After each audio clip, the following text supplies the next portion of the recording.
Hello, everyone. For those of you who are tuning in for the first time, I'm Dr. Raymond Liu. I'm a practicing oncologist and director of the Cancer Survivorship Program here at Kaiser Permanente San Francisco. I'm so excited today to continue our third episode of our monthly series of live virtual events I'm hosting called Beyond the Clinic, Living Well with Melanoma. We'll explore in 30 minutes each month how to live well despite all the challenges we face every day. As usual, a couple of logistics. I'll be monitoring the chat during our conversation. We really want your input, so put things down in the chat and send us questions that you want answered. If there's an important issue or question you want to bring up, please put in all caps, as that'll bring it to my attention a little bit faster and easier. And we'll try to address as many issues as we can in our 30 minutes together. So let's get started. My guest today is Dr. Jamie Cohen. She's a clinical psychologist from my alma mater, UCSF, from the psycho-oncology department there. So Jamie specializes in caring for patients with cancer and helps patients and their families in coping with their diagnosis, care, and into survivorship. Our topic today is dating, sexuality, and intimacy, which is a perfect topic time for Valentine's Day. So happy Valentine's Day, everyone, and welcome, Jamie. Thank you so much for being on the show today. Thank you so much for having me. And I just want to say a special thanks to you, Dr. Liu, and AIM at Melanoma Foundation, of course, all of you in attendance who are joining us this evening for having me here today. Great. So, with every one of these sessions, we always want to start with an acknowledgement. It's been a hard year in 2020, and having a diagnosis of melanoma is particularly a difficult thing. But then we have to add the pandemic into it. So I just want to sort of always start with that acknowledgement and say how difficult that environment could be, and then we're talking about relationships on top of that. Absolutely. I think you were so right in saying that the timing of this session today is quite poetic as we are nearing Valentine's Day, and particularly in the midst of this pandemic. I think so many of us are really expressly yearning to meaningfully connect with other people, whether that's in a romantic capacity, intimate capacity, but also in non-romantic relationships, just anywhere where we might be wanting to show and receive love and appreciation. I do tend to think that is one of our more fundamental needs as human beings, to love and to be loved. I think so, and I think wanted to sort of spend a little time just to open it up and talk a little bit about how being on Zoom calls all the time and being able to really connect with people in actual physical close proximity can make a difference. Absolutely. I think anywhere where we can enhance that feeling of connectedness right now, we should try to do so. One of the more foundational elements of our sense of wellness is how connected we tend to feel to members of our community, to people we care about, people who care about us. These virtual platforms are wonderful in a lot of respects. They can feel kind of imperfect in others, somewhat imperfect replacements for the in-person sort of connection. But I am very grateful that we do have these sorts of forums to be able to bring together folks in community to talk about these challenges. Right. What do you think about, I think when we're remote and because of the pandemic, we've been sort of brought into these Zoom meetings, we've talked a little bit about how that changes people's relationships with each other. So I want to spend a little time talking about, your relationships with people you don't know, and then we can talk a little bit about relationships you do know. So for example, let's, if we talked about dating, which is a huge, one of the major topics we want to talk about today, in a prior conversation, we talked about disclosure. Disclosure is already very difficult around cancer, but then how do we do that when we're remote, and how do we do that? Yeah, I think let's just start off by acknowledging that it's complicated, right? Venturing out into new relationships after a cancer diagnosis and experience with melanoma, let's say, can feel a little bit intimidating. And so if you are, considering venturing out into the dating world right now, I think with the pandemic in its current state, a lot of the opportunities for connecting socially are relegated to these very virtual platforms that could be venturing out into dating and creating new friendships over social media, through dating websites and things like that. So if we, start off thinking about the disclosure piece, with virtual formats, there's perhaps some new factors to take into account. Assuming that you're meeting someone for the first time over a virtual platform as opposed to in person, you may be able to conceal certain elements of a personal experience, like melanoma treatment, something like a scar, for longer than you would be in in-person settings. And so that could sort of impact the disclosure a little bit. The tone of the relationship over a virtual platform might be different, let's say, than one might encounter in an in-person setting. And so when I think about kind of the strategizing, the how and the when of disclosures with dating with melanoma and other kinds of cancer, I tend to keep kind of two big considerations in mind. And those are tone and timing. So perhaps what we could do is kind of talk about each of those in turn, if that might be helpful. Yeah, I think so. Yeah, awesome. Go ahead. Okay.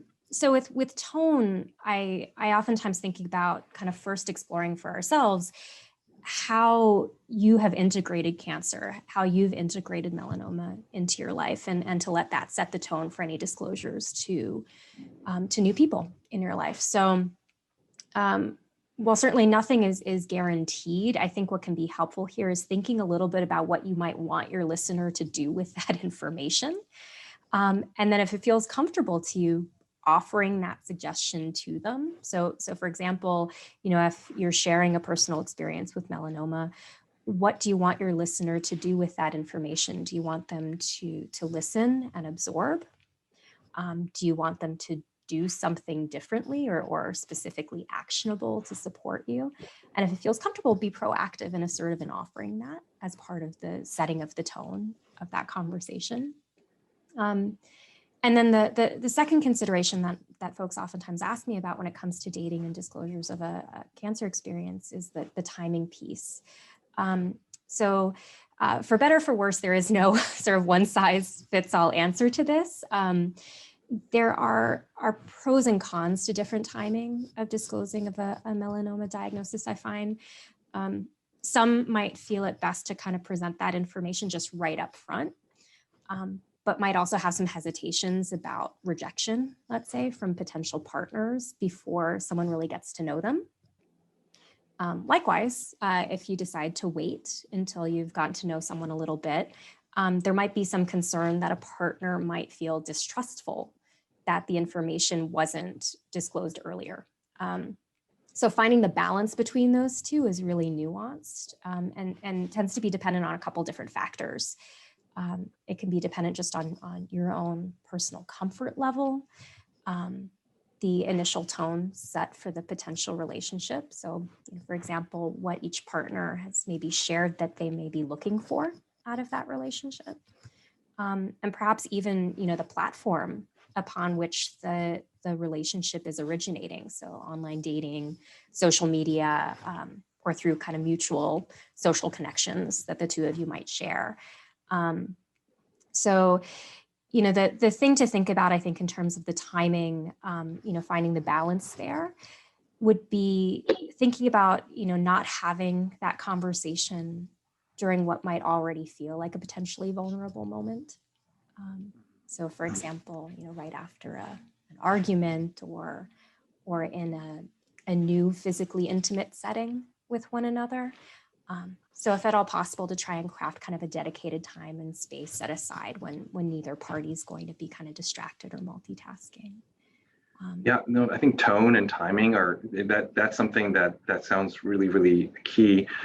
Help me understand, because I think one of the difficulties is you're in the middle of that interaction and you're thinking, okay, tone, timing, like how do we practically take that, and then how do we do that in a live interaction on Zoom, or like how do we, what concretely can we do to sort of get ourselves to that comfort level, and is there a right way, I guess, is the question. So there are many right ways, I think would be the frustratingly vague answer to that question, if that feels fair. How do you reach a comfort level with what can oftentimes feel like a fairly unnatural way of communicating with folks about Mm-hmm. vulnerable topics when there's sort of this screen separating you.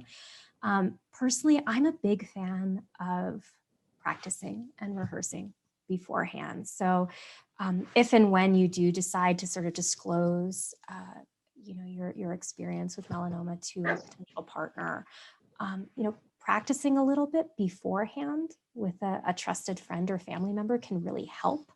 And exercising a little bit of self-compassion that no matter how much you prepare, you can't control someone else's reaction. You can't predict someone else's reaction, how they're going to receive that disclosure. But what you do have agency over, and what can feel really empowering, is how you tell your story. And you want to be able to leave that virtual interaction feeling settled with your part in that. That's a great point, because I think, one of the things I was thinking about with this in relationships is, in the other things we talked about, we've really talked about what you can do personally and what level of control you do have, because in many situations it's about losing, it feels like you're losing control, and you want to have some sense of agency. And when there's other people involved, let's say in the relationship, it can feel like it's harder to control. And so what you're saying then is, well, we can't necessarily control what other people are feeling and how they're going to respond to something that we might say, but we can control our own self-compassion and how we perceive it too. Mm-hmm. Right. How you decide to share your story, what it means to you, and then to perhaps politely but assertively make requests of your listener of what it is that you would like in return. It's no guarantee that you'll get it, but if you can sort of say, I'd like to be able to share something very personal with you, and for right now, what I would find so valuable is if you would just listen and hear me out. Or maybe there is something actionable that you have in mind that you're hoping that they're going to do with that information. And so offering that in advance, I think also just kind of helps set the tone a little bit. Do you think there's any good resources for folks? I was thinking, I was showing you this book that we picked up here. It's called The 5 Love Languages, and just talking about how people communicate with each other about love, about relationships and intimacy. Do you have any things when people are coming to see you and then talking about, hey, how do I communicate well? And, how do I make sure I can build these relationships? Do you have advice for folks that ask you that? That's a great question. There's so many wonderful resources out there, and a lot of professionals who specialize in, let's say, health psychology and behavioral medicine, sexual health, relationship counseling will have any number of frameworks that they might rely on for sort of enhancing that communication in partnerships. One sort of, relatively simple tool that I tend to rely on fairly frequently in my work. It's a assertive communication tool that some of you might be familiar with, called an XYZ statement, or the XYZ communication technique. And it's an assertive way of sharing with someone feedback about how you're feeling. Sometimes I think when we're talking about more sensitive and vulnerable topics, we have a tendency to get sometimes a little bit flustered. We may not be as direct and communicative as we would hope to be. Sometimes the other party can start to feel a little bit defensive if there's more critical feedback that we're trying to offer about how their behaviors might be impacting us. And so this XYZ technique is something that we can kind of pull out in a moment's notice with a little bit of practice. It starts with something called an I statement. So essentially, I feel or I felt X emotion, whatever that feeling is that you can identify for yourself in that moment. So, I'm feeling relieved, I'm feeling grateful, I'm feeling disappointed. When you said or did the sort of why statement or behavior, so something specifically that they said or something specifically that person did, because of Z, which is the context, why you feel that way. And it's one sentence that communicates an enormous amount of information in a really strategic way, because we know that when we start interactions with folks, especially feedback interactions with folks, using an I statement, we all have a bit more of a tendency to lean in as listeners in response to that, as opposed to starting with the central part of that sentence, which is the you said or did this, and now I feel this way.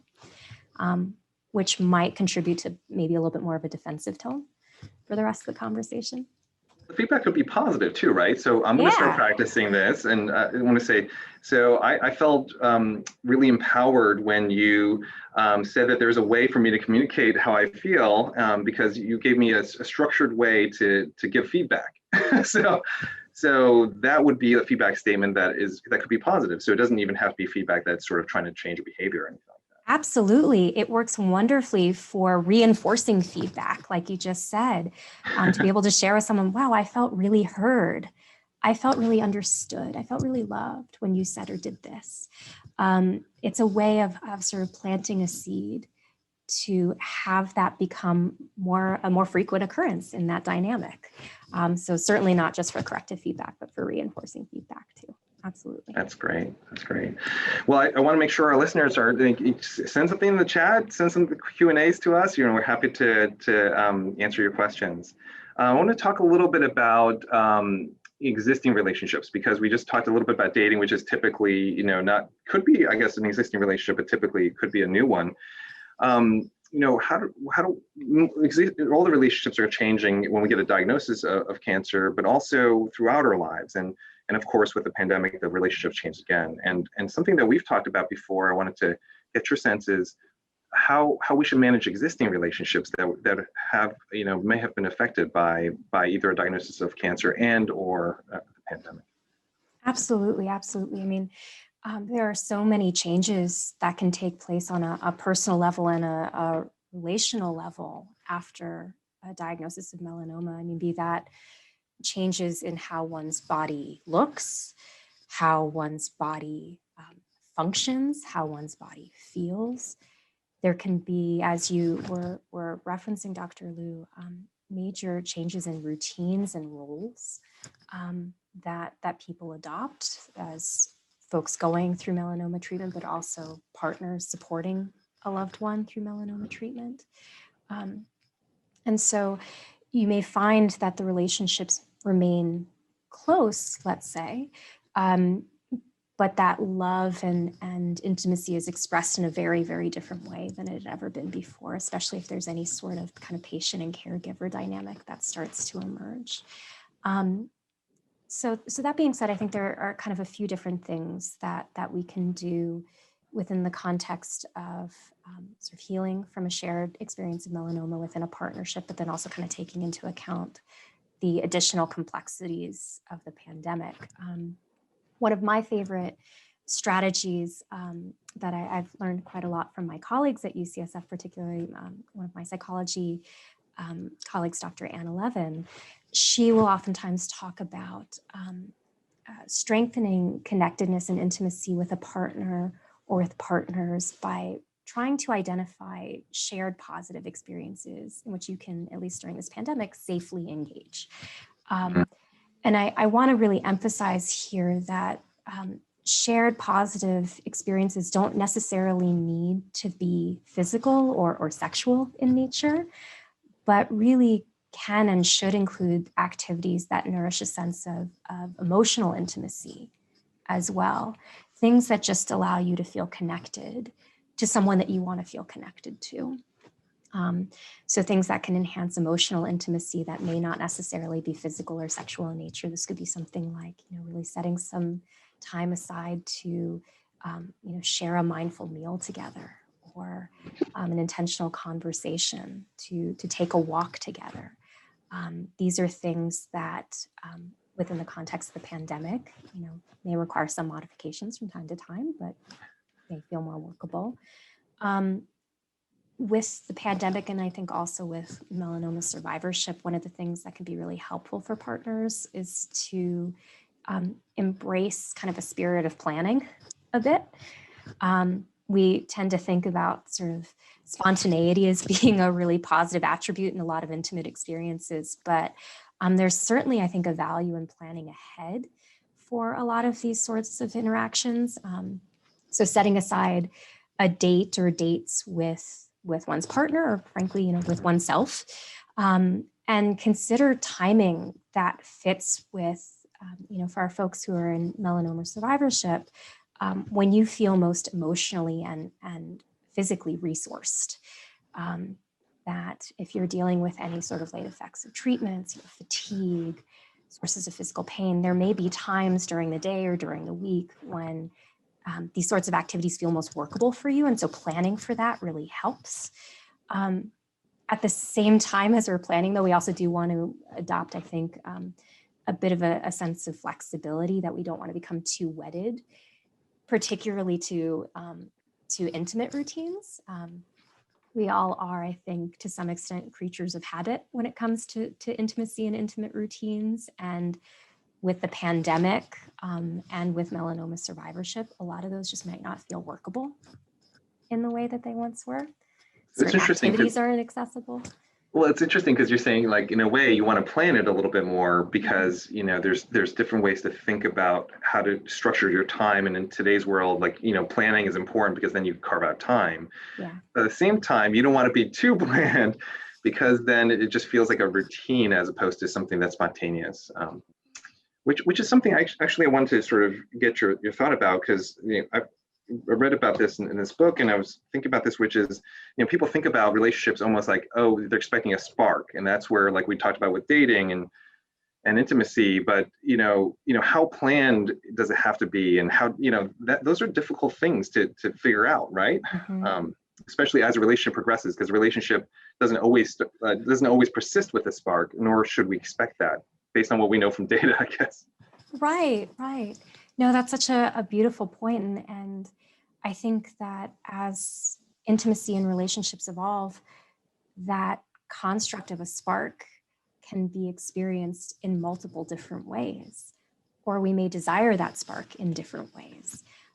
It starts to become, I think, more multidimensional as certain kinds of relationships evolve in the depth of their intimacy. So a spark in a sense of emotional intimacy, a spark in a sense of sexual and physical intimacy, those are hardly static features in a relationship. And so I think embracing the multidimensional nature of them is something that can be really helpful here. And I think that, again, goes to that self-compassion idea, where if we sort of forgive ourselves, if we can't always be where we want to be, and especially, again, we have another person in the mix. Something that you also mentioned too, which is was very interesting to me. In the pandemic, we always talk about not being able to engage because we're all over Zoom and we're not directly in physical proximity. But sometimes when we're really close to certain people, then we also need our own space. And so it's almost like we get too close to some people, not close enough to others. And maybe it's okay to say, hey, I need my own space too. Exactly. That is sort of the odd paradox of this pandemic, I find, talking with folks, is that we may be feeling, as I think most folks are kind of talking about right now, feeling the sense of isolation and disconnection because we're all being advised to exercise these sort of standardized safeguarding procedures in terms of physical distancing. So we're feeling disconnected in those ways, but then paradoxically, if you're sort of sheltering in place with other people in your home, you may be feeling a pretty marked lack of personal space from time to time. And so trying to find that balance is really challenging right now. Yeah. So when do you think we should, when this question's come up before, where when do you think it's helpful to talk to folks either in the professional realm or in support groups? Like, what are the resources that we should be recommending to folks who really want to talk to someone or want to know when they need to talk to someone? That's a great question. Yeah. So, I say if you're having specific concerns about your sexual health right now as a survivor of melanoma, it's a really wonderful thing to be able to talk with your medical team about what can help. I think oftentimes with this particular subject matter, there can be a lot of hesitations about bringing this up to healthcare providers. There can be, I think, some concerns about feeling personally uncomfortable to speak about, or concern that it might feel uncomfortable for the providers to speak about. But there are a number of things that many healthcare teams can recommend and provide, anything ranging from certain medications and devices to things like lubricants and moisturizers that can help address a number of different challenges in sexual health and sexual wellness for melanoma survivors, for both men and women. But these are also really highly dependent on each person's specific concerns and medical circumstances. So it's something I'd recommend sort of bringing up with your treatment team. you can also consider speaking with a therapist who's trained in health psychology or behavioral medicine, sexual health, or relationship counseling. I'm hoping through some of our conversation today, what we can do is sort of normalize that these challenges are just incredibly common. They tend to be sort of underestimated and often, I think, marginalized sources of grief and loss and pain for folks going through cancer treatment. And there can be this sense, I think, almost in our cancer community, unfortunately, of what I tend to refer to as obligatory gratitude. That, so long as you have access to, the oncology treatment that you need and want, or that you're surviving your melanoma, that X, Y, or Z just shouldn't matter. It shouldn't be important. All that matters is to be thankful that, you're living through this.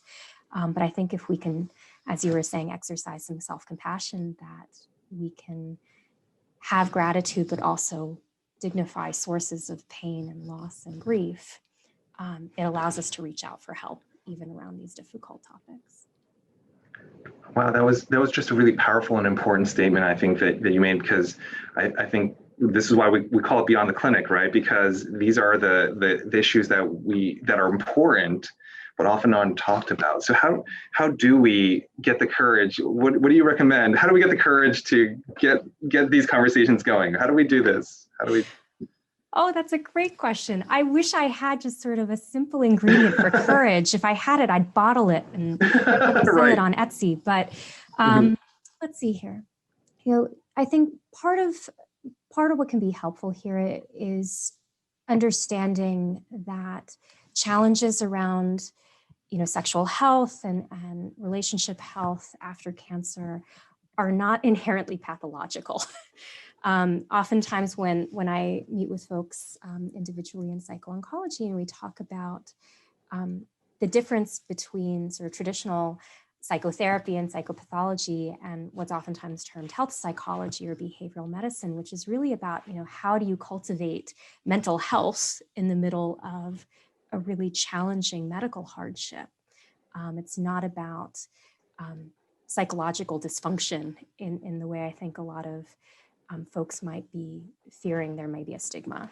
And so if it helps on the courage front, bringing this up with healthcare providers, whether it's one of your physicians, a physical therapist, a psychotherapist, it's really about how do we cope and navigate through a really difficult medical situation, far more than assigning any form of psychopathology. And this is a great way to, so I know we're at the top of the 30 minutes, but great way to say, maybe using the XYZ methodology too, just saying, hey, this is the way I'm feeling, and what I would like to do is to talk openly about these issues, and that's just general principles of communication, maybe. Mm-hmm. So thank you so much. I'm just so grateful for your time today, the conversations we've had, and you're helping us understand these important issues, especially during these times when it's hard to have those relationships and maintain those relationships that they're so important for our humanity. So thank you so much for coming today. Oh, thank you so much. It's really been my privilege to be here with you. Okay. For our audience, we're going to have a March discussion, really interested in being able to interview our special guest. It'll be Dr. Paula Rausch, child psychiatrist and associate professor of psychiatry at Harvard Medical School. And so we're talking about how to help children and teens when a family member has cancer, and super important topic as well, especially again with this pandemic and a lot of folks dealing with homeschooling and issues like that. So thank you so much for joining, and I'm so grateful for your time today, Jamie, and thank you everyone for attending. All right, see you all soon.